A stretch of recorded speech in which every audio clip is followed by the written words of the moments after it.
Welcome to magnet brains. मैं हूं तुम्हारी वैदेही मैम और आज हम पढ़ने वाले हैं मोस्ट इंपॉर्टेंट क्वेश्चन का आखिरी वाला पार्ट, मतलब 5 मार्कर क्वेश्चन। वापस इवोल्यूशन वाले चैप्टर से थोड़े कम चांसेस होते हैं कि 5 मार्कर में जाए। हाँ, केस स्टडी बेस ज्यादा बन सकते हैं, पर चिंता मत करना, मैं अलग से उसका भी सेक्शन लेके आऊंगी। तो ये सारी पढ़ाई हम कहाँ करने वाले, इसी चैनल पे जिसका नाम है मैग्नेट ब्रेन्स, जहां मिलता है हमको फ्री एजुकेशन किंडरगार्टन से लेके ग्रेड 12 तक, इंग्लिश मीडियम में, हिंदी मीडियम में और बहुत सारी एंट्रेंस एग्जाम के लिए भी। तो एंट्रेंस एग्जाम के पॉइंट ऑफ व्यू से ये चैप्टर है इंपॉर्टेंट, पर और अगर एंट्रेंस एग्जाम के लिए पढ़ना है तो एक लेवल और ऊपर पढ़ना पड़ेगा। ये सिर्फ 12th के कोर्स के अकॉर्डिंग डिजाइंड है, ठीक है। तो चलो स्टार्ट करते हैं आज का सेशन। पर एक और चीज अगर तुमने देखा होगा कि जैसे पिछले साल नहीं, मतलब अभी जो गया नीट का पेपर, तो नीट का पेपर ऐसा लग रहा था मानो कि पूरा का पूरा एनसीईआरटी के स्टेटमेंट्स उठा के डिजाइन कर दिए।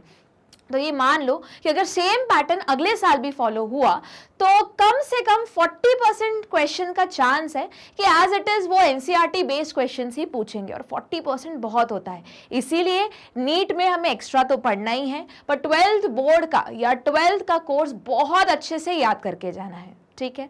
तो चलो देखते हैं आज का पहला क्वेश्चन क्या है। तो वापस वही स्ट्रैटेजी यूज करेंगे, जब भी हम कोई भी क्वेश्चन देखेंगे, ऑब्जेक्टिव देखो, सब्जेक्टिव देखो, तो क्या करेंगे, हम कीवर्ड को करेंगे अंडरलाइन, 5 सेकेंड्स लेंगे, उससे रिलेटेड जो जो याद आता है एकदम फटाफट मेमोराइज करेंगे, फिर बचा हुआ क्वेश्चन पढ़ेंगे। याद रखना है, सब्जेक्टिव पेपर हो या ऑब्जेक्टिव पेपर, एक ही बार क्वेश्चन को पढ़ना है। इतने ध्यान से पढ़ो, धीरे धीरे पढ़ो, जल्दी जल्दी मत मचाओ, धीरे धीरे पढ़ो कि समझ में आ जाए कि वो क्वेश्चन पूछना क्या चाह रहा है। चलो स्टार्ट करते हैं।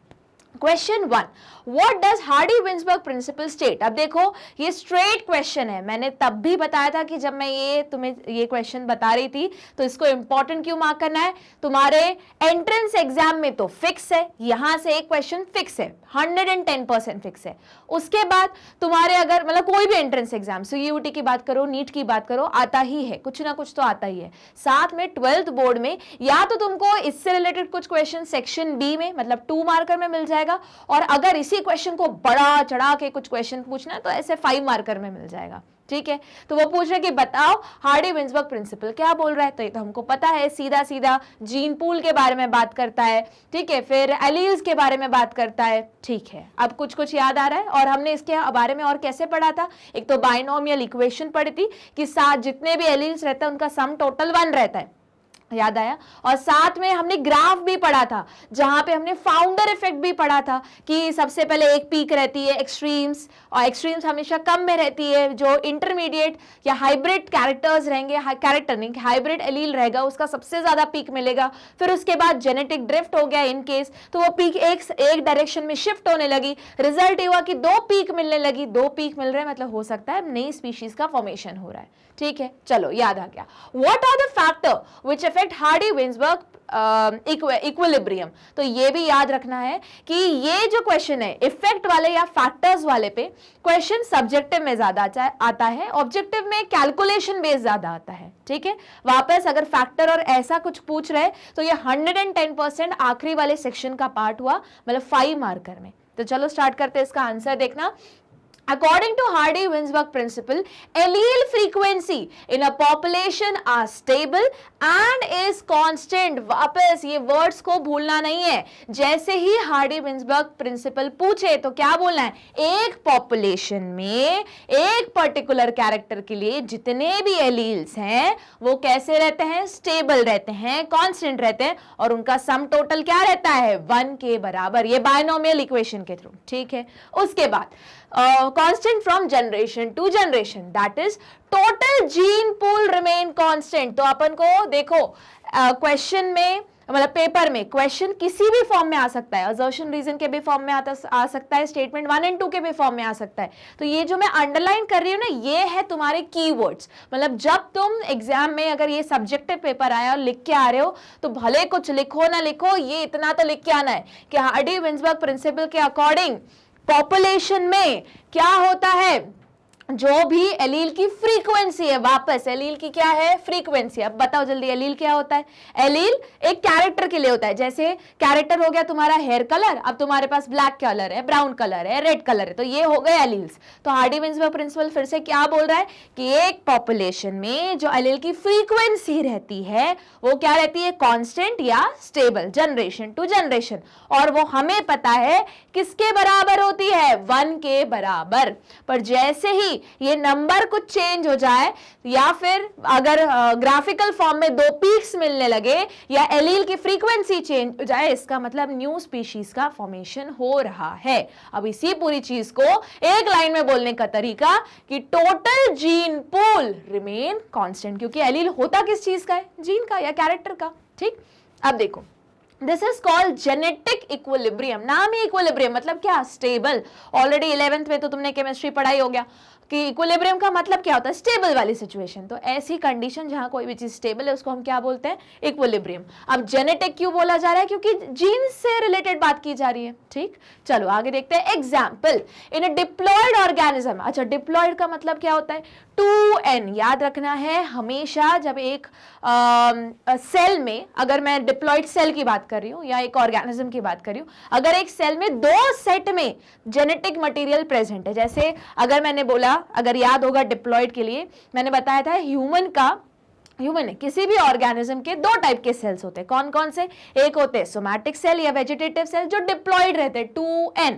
अब हमारा 2n कितने क्रोमोसोम के बराबर है, 46। और दूसरे कौन से होते हैं, रिप्रोडक्टिव सेल, जिसमें यही 46 नंबर आधा हो जाता है और बन जाता है 23। ठीक, तो वो क्या बोल रहे हैं, इन अ डिप्लॉयड ऑर्गेनिज्म सपोज, अब यहां से क्या शुरू हो रहा है, मैथमेटिकल एक्सप्रेशन शुरू हो रही है। ठीक है, कि in a diploid organism suppose P represent frequency of allele A, मतलब A है वो एक एलील है, सपोज करो हेयर कलर का होगा, तो वो A कैपिटल A कैसे शो हो रहा है, P से शो हो रहा है। ठीक है, and A represent frequency of allele Q, then frequency of मतलब A P है और Q जो स्मॉल a है वो है क्यों। आप बोलोगे मैम नहीं समझ में आया, चलो ऐसा समझते हैं कि सपोज करो एक जीन है, ठीक है, एक जीन है, ये जीन सपोज मान लो हेयर कलर का ही है। ठीक है, आप बोलोगे मैम बालों से तो बड़ा प्यार लग रहा है, हाँ समझाने के लिए चलो आंखों का कलर ले लो, जो भी लेना है तुमको, ठीक है, या हाइट ही ले लो, चलो हाइट ले लो। तो हाइट हमें पता है, हमने मेंडेलियन जेनेटिक्स में पढ़ा हुआ है कि जब गार्डन पी पढ़ा था तो 2 टाइप की हाइट थी। ठीक है, अभी यहाँ पे बहुत सारा ऑप्शन है पर मैं अभी सिर्फ 2 ही एलील ले रही हूँ, मतलब 2 ही ऑप्शंस ले रही हूँ हाइट का, एक है टॉल एक है डॉर्फ। ठीक, तो जो भी चीज डोमिनेंट होती है उसको हम कैसे रिप्रेजेंट करते हैं, कैपिटल से। तो कैपिटल सपोज करो ये ए है, ये क्या है डोमिनेंट, और डॉर्फ वाला जो रेसेसिव है उसको मैं रिप्रेजेंट कर रही हूँ ए से। तो देखो वहां पे तुमने पढ़ा था कि ये कैसा कंडीशन है, होमोजाइगस डोमिनेंट। अब बोलोगे मैम ये सब यहाँ कैसे आया, क्योंकि बात किसकी हो रही है, एलील की। कैरेक्टर क्या हुआ, height of the plant, allele क्या हुए, 2 ऑप्शंस टॉल एंड डॉर्फ। तो टॉल को सपोज करो हम वहां क्या लिखते थे, कैपिटल टी और स्मॉल टी लिखते थे, याद आया। तो वहां पे उन्होंने एज अज्यूम करके कुछ भी उन्होंने सपोज, ये तो नहीं बोला कि कौन सा एलील ले रहे, उन्होंने बस बोल दिया कि सपोज करो एक एलील बोल रही हूँ, सपोज करो एक एलील कंसिडर कर लेते कि ए कैपिटल ए। ठीक है, तो कैपिटल ए किसके, वापस कैपिटल ए क्या है, कैपिटल मतलब क्या, डोमिनेंट है। तो अब डोमिनेंट को कैपिटल ए मतलब ये क्या हम बोल सकते हैं, होमोजाइगस डोमिनेंट। फिर आ गया कैपिटल ए स्मॉल ए, मतलब हम क्या बोल सकते हैं, हेट्रोजाइगस डोमिनेंट। और ये आ गया स्मॉल ए तो रेसेसिव। याद रखना रेसेसिव हमेशा होमोजाइगस कंडीशन में होता है, इसलिए अलग से ऐसे बोलने की जरूरत नहीं है कि होमोजाइगस रेसेसिव। रेसेसिव बोलोगे तो भी समझ में आ जाएगा कि वो होमोजाइगस कंडीशन में ही है। ठीक, तो वापस अब बोलोगे मैम पर यहाँ मेंडेलियन जेनेटिक्स कहाँ से आ गया, क्योंकि सारा बेस तो वही है। तो वापस हार्डी-विंसबर्ग प्रिंसिपल ने क्या बोला था कि जितना भी एक कैरेक्टर है उसके जितने भी एलील है वो क्या रहने वाले, कांस्टेंट स्टेबल रहने वाले, जनरेशन टू जनरेशन, जिनका सम टोटल कितने बराबर आएगा, 1 के बराबर आएगा। उसके साथ में जो हमारा हम बोल सकते हैं कि अगर इसी चीज को बोलना है तो जीन पूल क्या है, कांस्टेंट है। अब साथ में उन्होंने मैथमेटिकली कैसे प्रूव किया, अब ये पोर्शन काम का क्यों है, ये इतना पोर्शन ज्यादा से ज्यादा स्टेट मतलब इक्वेशन लिखने को आ जाएगी रिटन फॉर्म में 12th बोर्ड में, पर इससे रिलेटेड न्यूमेरिकल्स आएंगे कहां पे, तुम्हारे एंट्रेंस एग्जाम में। ठीक है, तो उन्होंने बोला सपोज करो एक कैरेक्टर है, कुछ भी नाम दे दो, ठीक है, उसके 2 एलील्स है, एक है कैपिटल ए एक है स्मॉल है। एक है हुआ कैपिटल ए, एक हुआ स्मॉल ए, ठीक है। तो कैपिटल ए को हम रिप्रेजेंट कर रहे हैं पी से और स्मॉल ए को रिप्रेजेंट कर रहे हैं क्यू से। तो जब कैपिटल ए कैपिटल आएगा, क्योंकि डिप्लॉयड कंडीशन है, क्योंकि एक सेल में दोनों तरफ से एक एक सेट आ रहे हैं, ठीक है, क्योंकि जनरेशन टू जनरेशन भी बोला है, तो 2n कंडीशन में हुआ, ठीक है। तो ये इसको हम क्या बोलेंगे, इसको p मान रहे हैं, तो p स्क्वायर, उसके बाद a कैपिटल है और स्मॉल है तो p q, और a तो q स्क्वायर, ठीक। अब देखो बाइनोमियल इक्वेशन बन रही है, तो इसी को अगर हम बोले कि चलो F1 जनरेशन में कैसे एलील बने, तो हम बोल सकते हैं कैपिटल ए प्लस, अब बोलोगे मैम ये तो देखो तुम ध्यान से, अगर ये जो चीज है ये है p, okay, p plus q square, जैसे हम बोलते हैं ना a plus b whole square is equal to, तुम बोलते हो a square plus 2ab plus b square, तो वही एग्जैक्ट अगर तुम देखोगे तो वही चीज लिखी हुई है, ठीक है। तो p square plus 2pq plus q square is equal to 1। अब बस pq की जगह पे उन्होंने क्या लिख दिया, वापस वही सारी चीजें पुट कर दी, तो उसके एलील की फ्रीक्वेंसी की वैल्यू कितनी आई, 1 आई। तो अपन को बोलोगे मैम याद क्या करना है इसमें से, तो याद जितना मैंने अंडरलाइन किया है वो तो अपन को याद करना ही है। साथ में मैं बता देती हूँ कि क्या क्या याद करना है, ओके।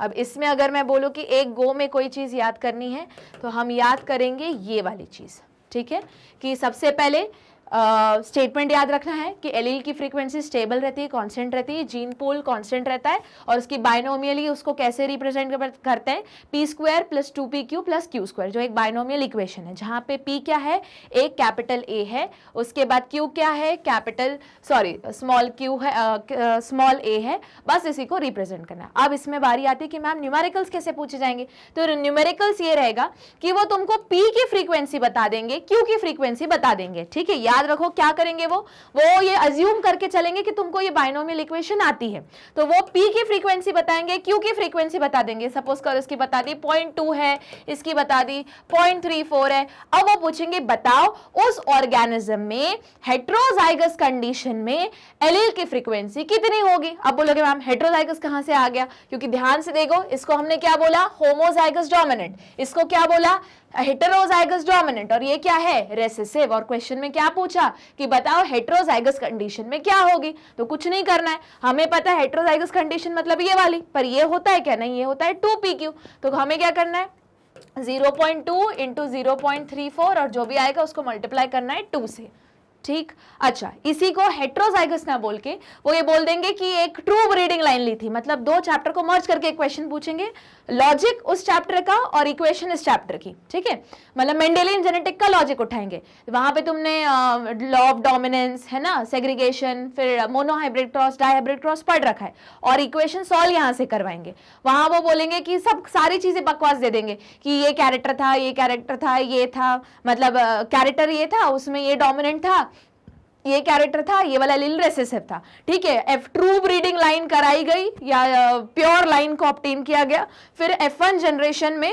बताओ कि ऑफस्प्रिंग की फ्रीक्वेंसी क्या होगी, उस केस में वो ऊपर की वापस हमेशा P और Q की वैल्यू दे देंगे, ठीक है। तो चिंता कुछ नहीं करनी है, अपन को क्या करना है, P की फ्रीक्वेंसी लेनी, Q की फ्रीक्वेंसी लेनी, दोनों को मल्टीप्लाई करना है और उठा के उसको मल्टीप्लाई कर देना है 2 से। क्यों 2 से, क्योंकि बाइनोमियल इक्वेशन में हेटेरोजाइगस डोमिनेंट कंडीशन में क्या रहता है 2pq, जो यहाँ पे ये लिखा हुआ है।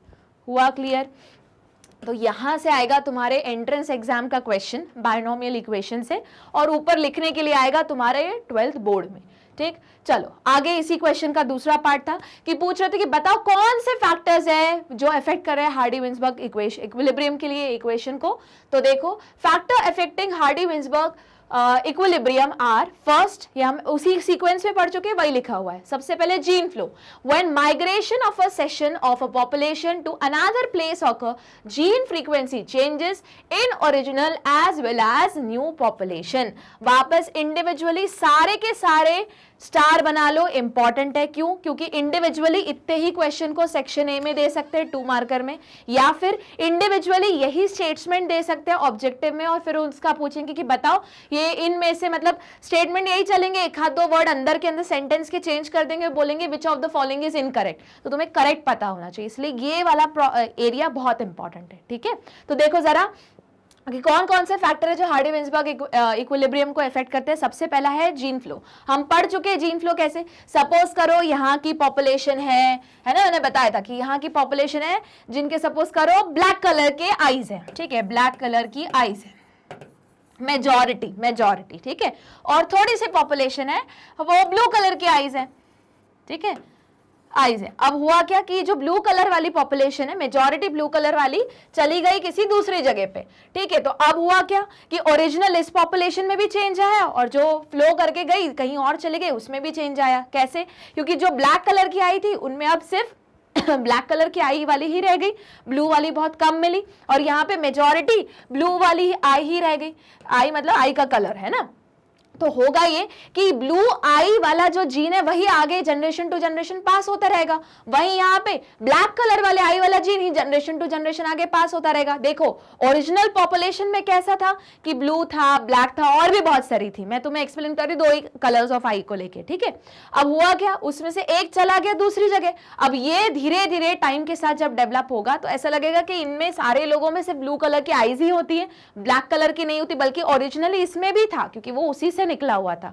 और सिमिलरली इस वाली पॉपुलेशन में originally black plus blue colour की आई भी होती थी, पर since major portion blue colour की आई ही ड्रिफ्ट कर गई, मतलब चली गई एक जगह पे, तो हुआ क्या कि यहाँ की पॉपुलेशन भी चेंज हो गई, ठीक है। तो वही लिखा है, वही बता रहे कि माइग्रेशन कर रहे हो अगर कोई पर्टिकुलर सेशन का पॉपुलेशन में कोई दूसरी प्लेस में, तो जीन फ्रीक्वेंसी चेंज होती है। ओरिजिनल में बिल्कुल चेंज हुई, ब्लैक कलर की थी, ब्लू कलर की थी, अब बहुत कम क्वांटिटी ब्लू कलर की बची, मेजर क्वांटिटी ब्लैक कलर की बची।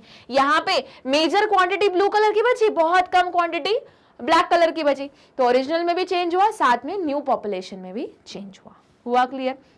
दूसरा, जेनेटिक ड्रिफ्ट।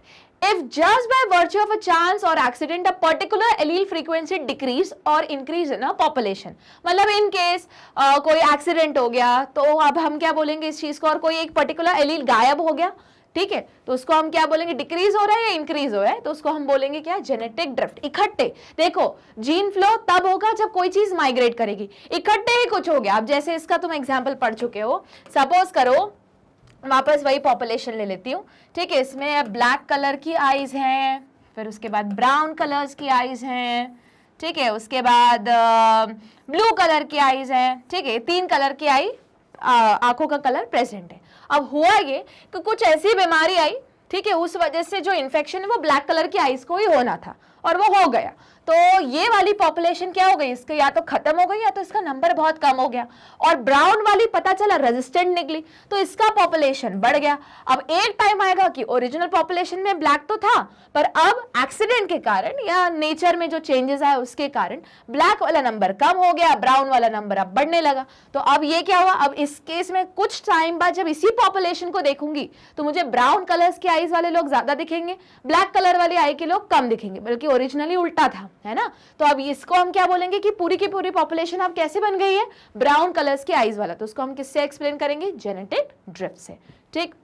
आखिरी म्यूटेशन देखा जाए तो इन सबका मेन कॉज तो म्यूटेशन ही है कहीं ना कहीं, मतलब जीन फ्लो का तो नहीं बोल सकते, पर हाँ कोई नया एलील आ गया एकदम से तो उसका रीजन क्या है, म्यूटेशन। तो देखो when sudden change in the genotype which are carried over generation, suppose करो अभी तक ब्लैक था, ब्राउन था, ब्लू कलर की आई थी, एकदम से म्यूटेशन हुआ और अब कौन सी कलर की आई आ गई, ग्रीन कलर की, जो थी नहीं पर म्यूटेशन के कारण आ गई, तो हम बोल सकते हैं, ठीक है। पर हाँ वापस याद करो, हम पढ़ चुके कि म्यूटेशन कैसा होता है, रैंडम होता है ना, कोई ऐसा पर्टिकुलर डायरेक्शन में नहीं होता। पॉजिटिव म्यूटेशन भी होते हैं, नेगेटिव म्यूटेशन भी होते हैं। वापस नेगेटिव म्यूटेशन तो वैसे ही एलिमिनेट हो जाते हैं, पॉजिटिव वाले धीरे धीरे अगर वो बेनिफिशियल होंगे तो वो आगे बढ़ते जाएंगे, ठीक।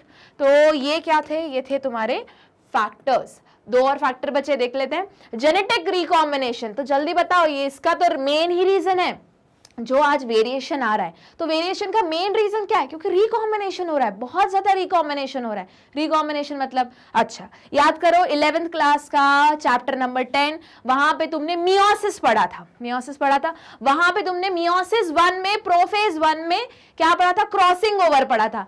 एक आम, दो सेम सिमिलर क्रोमोसोम्स रहते हैं, ठीक है। अब उसका एक क्रोमोसोम की जो क्यू आर्म टूटती है, दूसरे वाले क्रोमोसोम में जुड़ती है, यहाँ वाले की टूटती है, यहाँ आती है, जो क्रॉसिंग ओवर होता है उसकी वजह से क्या होता है, वेरिएशन होता है, तो रिकॉम्बिनेशन होता है। तो वही लिखा है कि चौथा वाला रीजन क्या, फैक्टर कौन सा है, genetic recombination. Sometime change in allele frequency is so different in new sample of population that they become a new species. ठीक है, एकदम रिकॉम्बिनेशन हुआ, वेरिएशन हुआ, इतना ज्यादा रिकॉम्बिनेशन हो गया, वेरिएशन उस एक्सटेंट तक हो गया कि ऐसे लगा रही है तो एकदम अलग ही पॉपुलेशन है, पर एक्चुअली वो उसी पॉपुलेशन से ओरिजिनेटेड है। ठीक है, आखिरी देख लो, natural selection, process by which individual with particular heritable character survive and reproduce at high rate than other individual favored by natural selection and to be more common in next generation than in parent generation। तो natural selection देखो, mutation sudden change in DNA, ठीक है, पर mutation हुआ, मतलब याद करने का तरीका बता रही हूँ कि सपोज के किसी ने पूछा बताओ फैक्टर कितने हैं, तो क्या करके बोलोगे कि टोटल कितने फैक्टर है, 5 फैक्टर है। ठीक है, तो ऐसे याद रखो कि एक पॉपुलेशन थी, उसमें से कुछ लोग उठ के चले गए दूसरी जगह, तो जो चले गए वहां पे अब से वो जो मेजर कैरेक्टर मेजर एलील था वही एक्सप्रेस होने लगा, जो कम क्वांटिटी में था वो गायब हो गया। सिमिलरली यहां से वो जो कैरेक्टर लेके, जो एलील लेके गए, अब वो इस पॉपुलेशन में चेंज हो गया, अब कम मिलेगा, चेंज होने लगा। ठीक है, तो ये पहला क्या था, जब कोई माइग्रेट कर रहा है तो जीन फ्लो।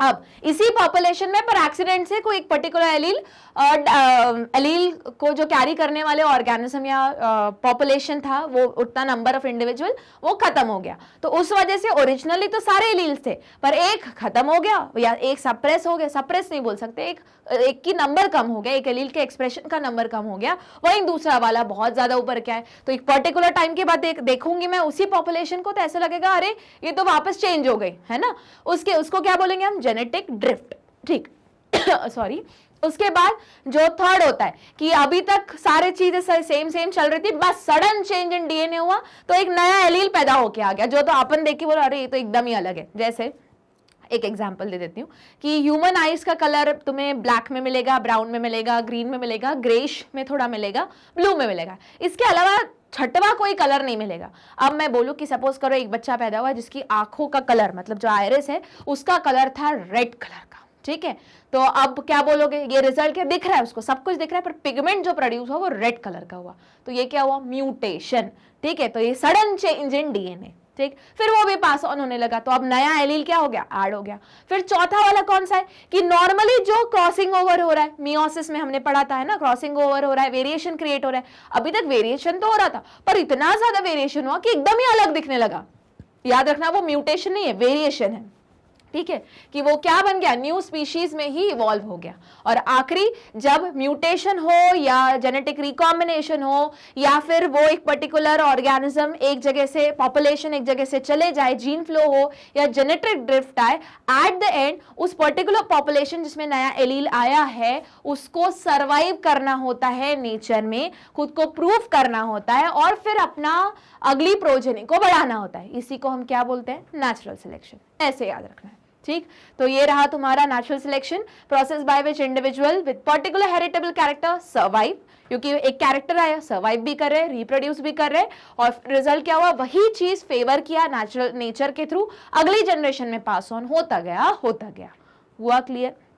तो ये था तुम्हारा क्या, फैक्टर्स। बहुत इंपॉर्टेंट है, वापस बोल रही हूँ, क्योंकि इंडिविजुअल जो 5 फैक्टर्स तुमने पढ़े, इंडिविजुअल हर फैक्टर को एक्सप्लेन करने के लिए सेपरेटली भी पूछा जा सकता है सेक्शन बी में 2 मार्कर या 3 मार्कर में, या फिर पूरा कंबाइन करके पूरा इंडिविजुअली भी पूछा जा सकता है। अब इसी क्वेश्चन को अगर लेंदी करना है या थोड़ा इसकी लेंथ बढ़ानी है या इसका वेटेज और बढ़ाना है, मतलब रहेगा 5 मार्क का ही पर अंदर अंदर और 0.5 में डिवाइड हो जाएगा, तो वो क्या करेंगे, मतलब टफ बनाने के लिए इसके साथ ग्राफिकल रिप्रेजेंटेशन भी तुमको पूछेंगे, साथ में स्टार बना के फाउंडर इफेक्ट भी पूछने के हाई चांसेस है यहाँ पे। ठीक है, तो चलो देखते हैं क्वेश्चन नंबर 2।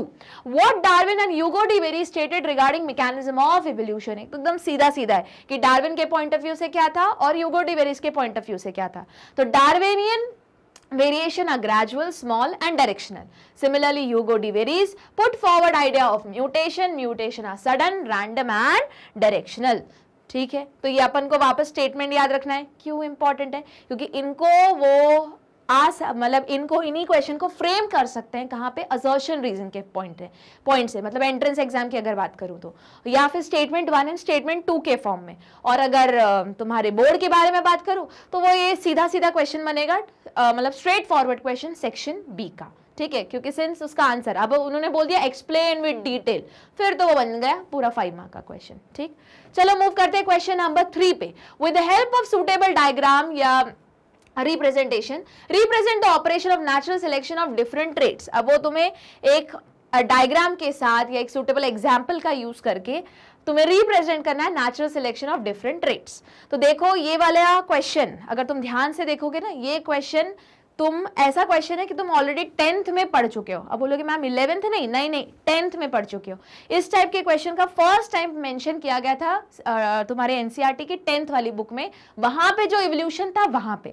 अब ये अलग बात है कि पिछले 1-2 सालों से इवोल्यूशन वाला चैप्टर ही चॉप ऑफ हो रहा है तुम्हारे 10th ग्रेड से, है ना, पर ये वाला पूरा एक्सप्लेन करने के लिए उन्होंने कंसेप्ट मांग लिया कहां से, 10th ग्रेड से। वापस इस टाइप का पैटर्न जहां पे कुछ हायर का एकदम मतलब 12th में दे रहे हो पर 10th का कुछ कोर्स उठा के पूछ रहे हैं, या फिर ये सेम पैटर्न एंट्रेंस एग्जाम का फेवरेट सब टॉपिक टाइप का होता है। तो उन्होंने पूछा है कि नेचुरल सिलेक्शन को एक्सप्लेन करो। ठीक, अब देखो नेचुरल सिलेक्शन को तुम एक्सप्लेन कर सकते हो बहुत सारे तरीके से, पर सिंस उन्होंने एक एग्जाम्पल लिया है तो बेटर है कि जो एनसीईआरटी में ही दिया हो। अगर तुम 12th बोर्ड की बात करो अपने तरीके से भी कर सकते हो, कोई गलत नहीं है। अगर तुम पर एनसीईआरटी से अगर एग्जाम्पल लेना है तो 10th में बहुत बढ़िया एग्जाम्पल है, तो उसी का यूज करके उन्होंने नेचुरल सिलेक्शन पूरा एक्सप्लेन किया। तो देखते हैं क्या बोल रहा है इसका आंसर।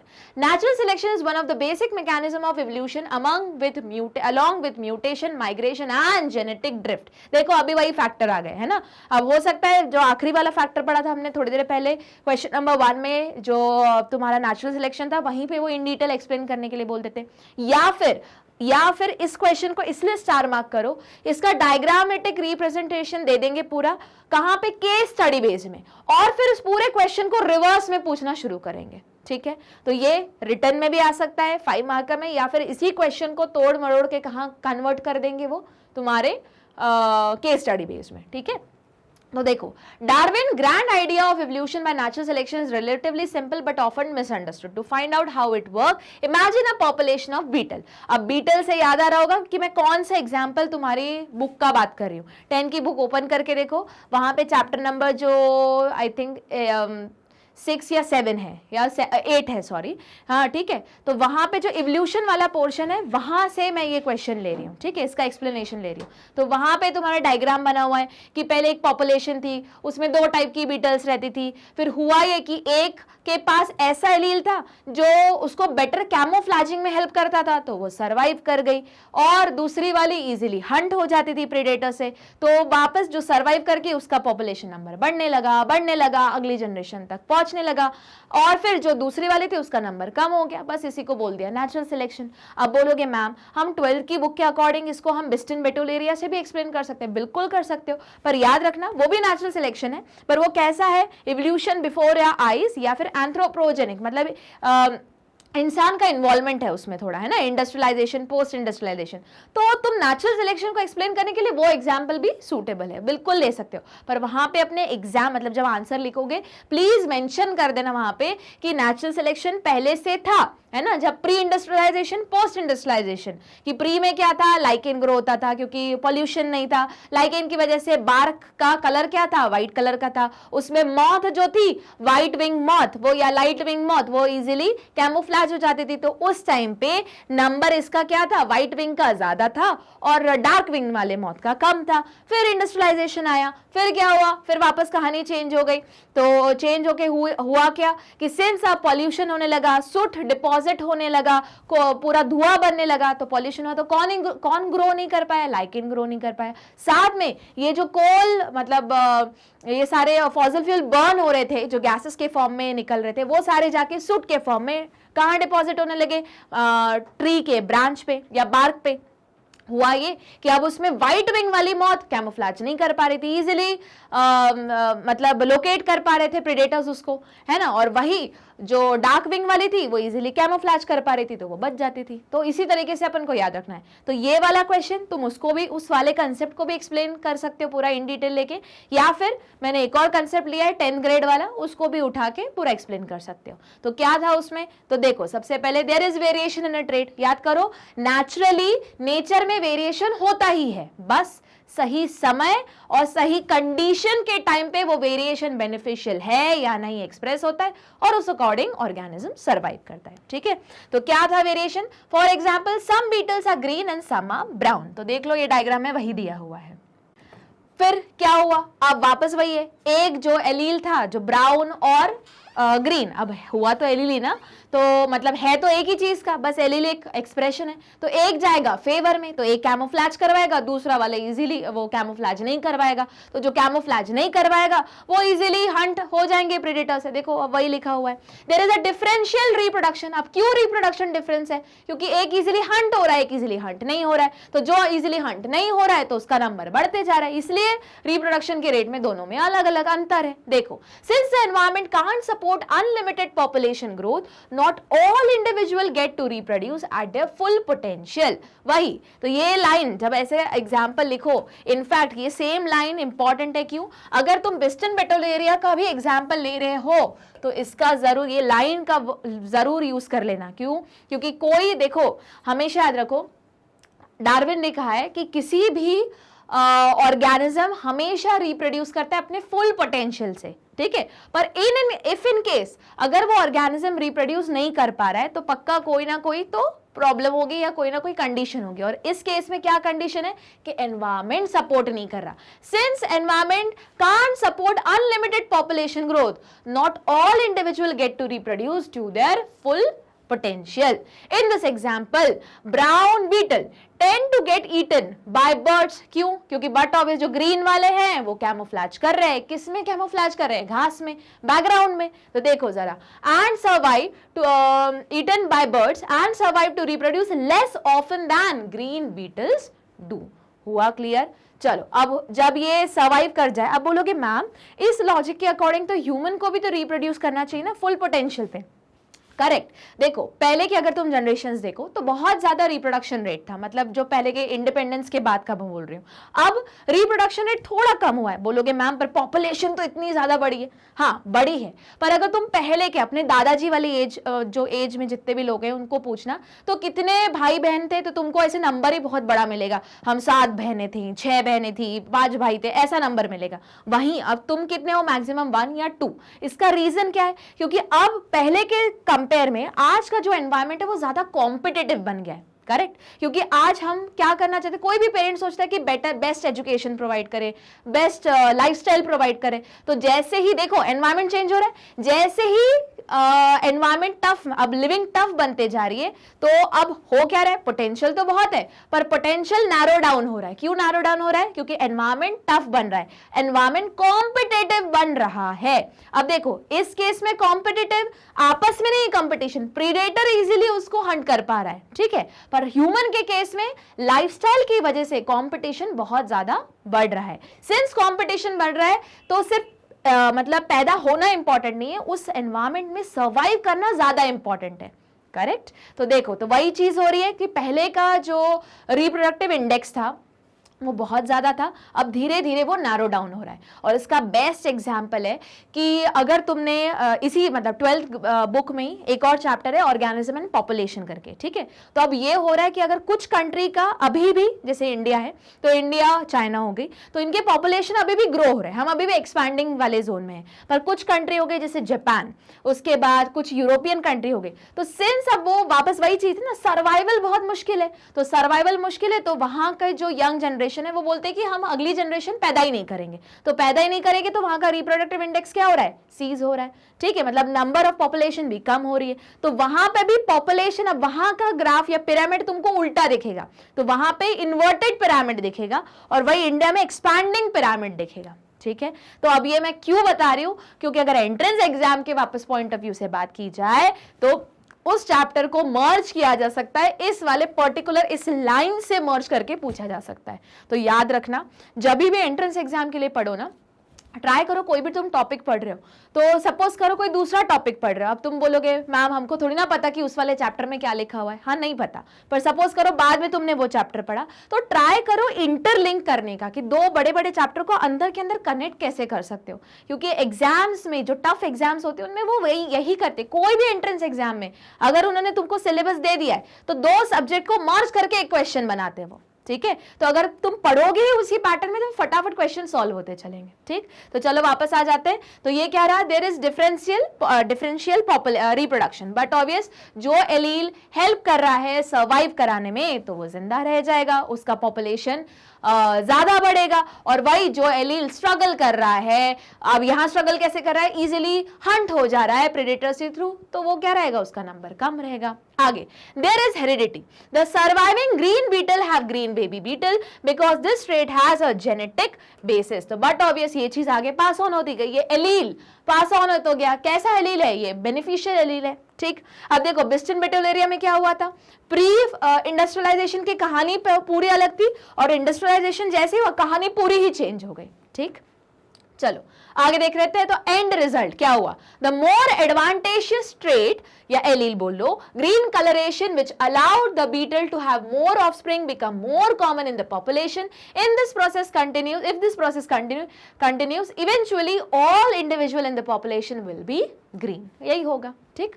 आगे, if you have variation, differential reproduction and heredity, you will have evolution by natural selection as an outcome. It is as simple as that, ठीक है। तो ये तुम चाहो तो यहां तक लिख सकते हो, ये चीज इतना समझ में आ गई।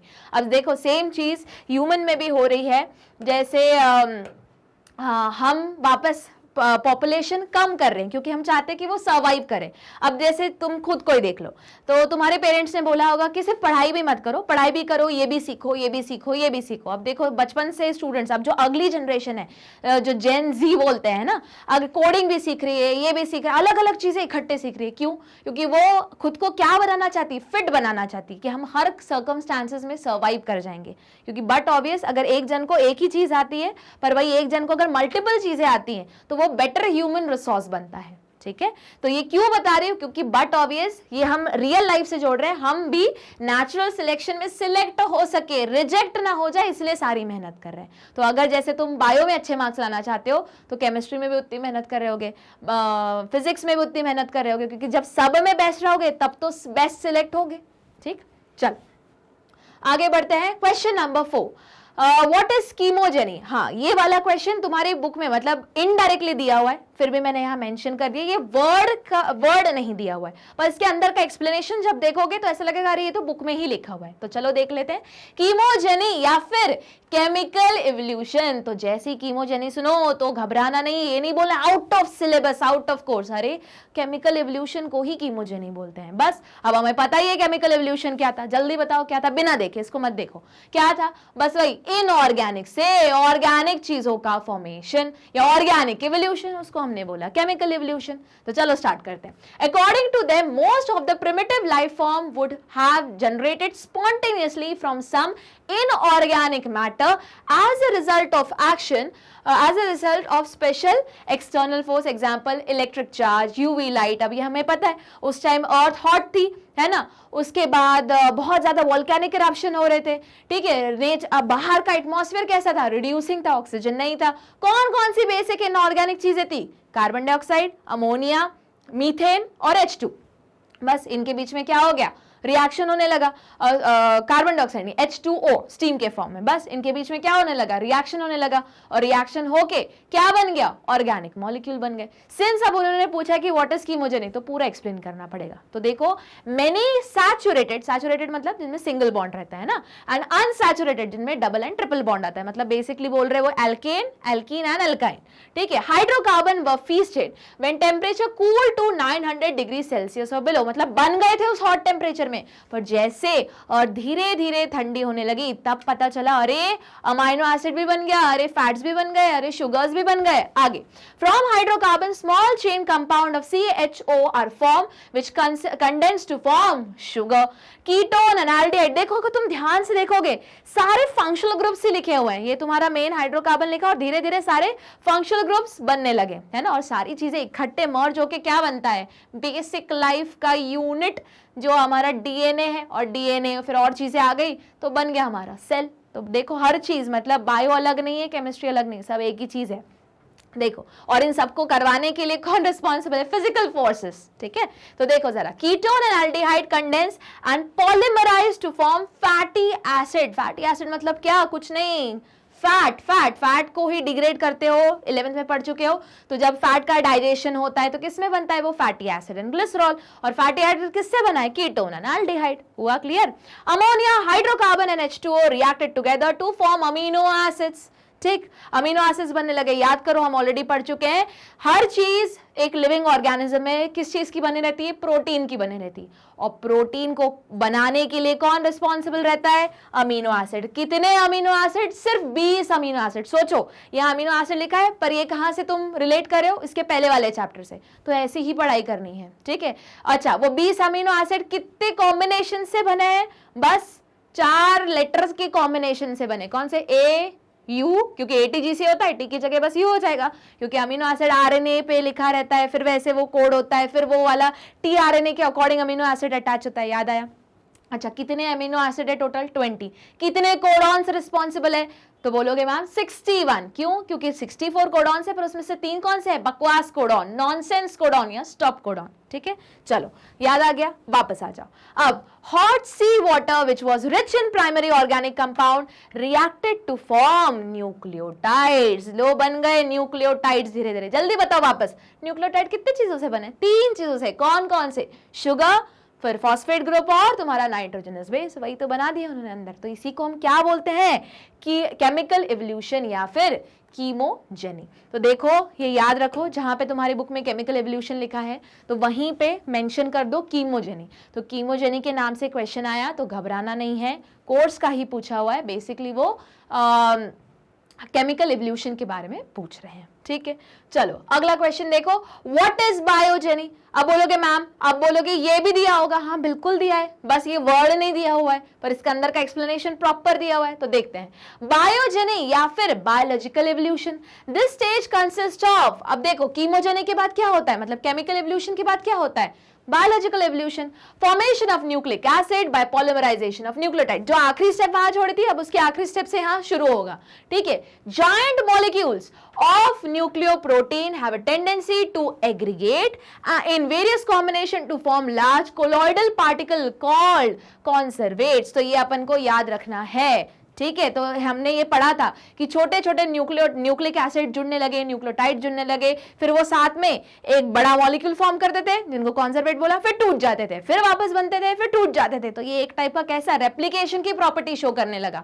देखो, the development of plasma membrane resulted in accumulation of different substance inside coacervates and occurrence of certain internal reaction led to development of cell, ठीक है। तो हुआ क्या, बस अब वापस अगर मैं पूछूं, अच्छा बताओ प्लाज्मा मेम्ब्रेन किसकी बनी है, मतलब ये आ गया, मैं 11th का क्वेश्चन पूछ रही हूँ। तो लिपोपॉलीसैकेराइड, लिपिड बायलेयर, तो है तो वही ना, लिपिड जो बना किसमें था, वही तुम्हारे ऑर्गेनिक इवोल्यूशन में। तो वहीं से वो चीज बनी, यही जो मॉलिक्यूल थे इसके बाहर क्या आ गई, एक मेम्ब्रेन का फॉर्मेशन हो गया। मेम्ब्रेन बेसिकली मतलब वापस वही सारे ऑर्गेनिक मॉलिक्यूल का फॉर्मेशन हो गया, बस अंदर इंटरनल रिएक्शन होने लगी और ये अब क्या बन गया, प्रिमिटिव सेल, ठीक है। तो ये वापस याद रखना है, ये दिया है बुक में, सिर्फ इतना अंतर है, बायोजेनी के नाम से नहीं दिया है, पर बायोलॉजिकल एवोल्यूशन वर्ड मेंशन किया हुआ है। चलो मूव करते हैं अगले क्वेश्चन पे, व्हाट इज कॉन्गोजेनी। अब बोलोगे मैम, ये भी बोलोगे आप दिया हुआ है, हाँ बिल्कुल दिया हुआ है। देखो जरा, Congogeny involve differentiation or diversification of living being from simplest to first living cell. तो देखो ये जो है ये as it is लाइन दी हुई है तुम्हारे एनसीईआरटी में, ठीक है, कि अब धीरे धीरे क्या हुआ, सेल से बनने लगे, ऐसा दिया है, सेल से बनने लगे मल्टी सेलुलर ऑर्गेनिज्म, ठीक है, मतलब सीधा सीधा मोनेरा से बना प्रोटिस्टा, प्रोटिस्टा से बना फंजाई, फंजाई से फिर और दो डिविजन्स होने, सॉरी प्रोटिस्टा से 3 डिविजन्स होने लगे, फंजाई, प्लांटे, एनिमेलिया, फिर धीरे धीरे और मल्टी सेलुलर कॉम्प्लेक्सिटी इन्वॉल्व होती गई और फिर एंड में हम बन गए। तो वही लिखा है, the first organism evolve was chemo autotroph. देखो ये तुम्हारी बुक की ही लाइन है, तो दिया तो है बुक में, सिर्फ वो वर्ड नहीं दिया है, ठीक है, तो नोट डाउन कर लेना।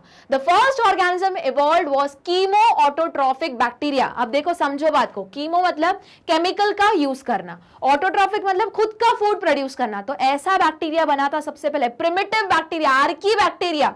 उसमें भी कैसा था कि वो फोटोसिंथेसिस नहीं करता था, केमिकल को ही तोड़ के डाइजेस्ट करके उसका ही जोड़ के खुद का फूड बना लेता था, जिससे वो एनर्जी ऑब्टेन करता था, ठीक है।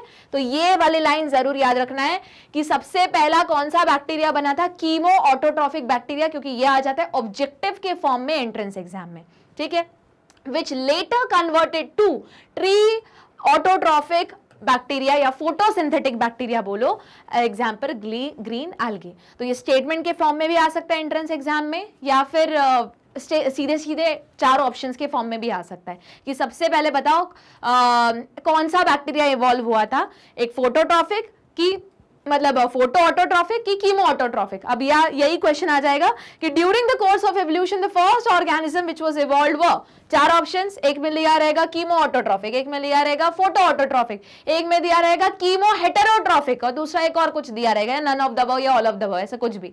तो याद रखना है सबसे पहले कौन सा आया था, ऑटोट्रॉफिक, कैसा वाला, कीमो ऑटोट्रॉफिक, ठीक। चलो, और इसके साथ यहाँ पे खत्म होते हैं तुम्हारे long, very long answer type question most important वाले सीरीज के, ठीक है।